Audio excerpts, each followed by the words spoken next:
my God! Coach, kamusta naman? Kamusta naman sila para sa'yo, Coach Tel? Grabe naman yun. Ang hirap pumili dito sa tatlong to be honest. Kasi, alam mo yun, iba-iba sila eh. Parang iba't ibang style. Siyempre, iba't ibang klase yung boses din nila. Correct. Pero yung pagkaka-interpret nila ng song, iba-iba rin eh.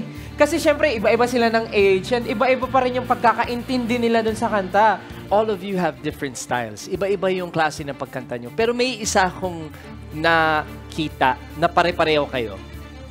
All of you were so innocent. Sobrang inosente ng pagkanta nyo. It was so dreamy.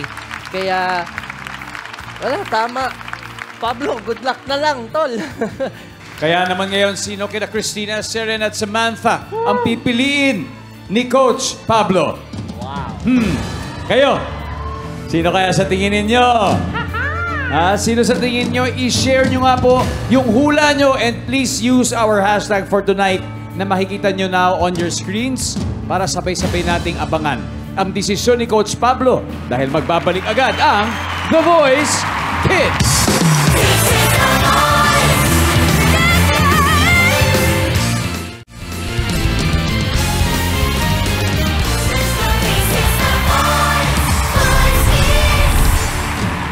Welcome back to The Voice Kids. Kanina ibinigyan na ni Christina, Seren at Samantha ang kanilang palaban na performance. Ang tanong, Coach Pablo, sino ba ang umangat para sa iyo?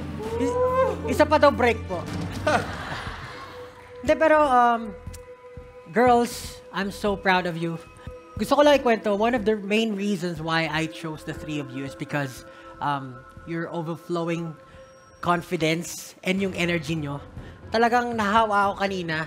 Each of you may unique voice. Talagang may kanya-kanyang storya yung boses nyo. And I know, even after this contest, you will go places. But for now, ang pipiliin ko siguro ay si...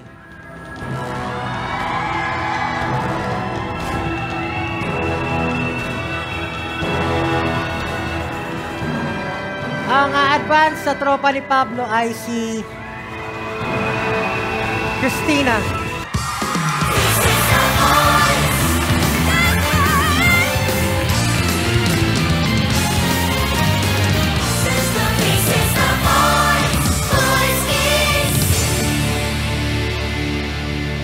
Maraming salamat for joining this contest. I love you guys. Congratulations, Christina. You are now safe. At pasok ka sa next round. And of course, to Seren and Samantha, maraming salamat sa inyo. Pwede nyo nang puntahan ang inyong pamilya backstage.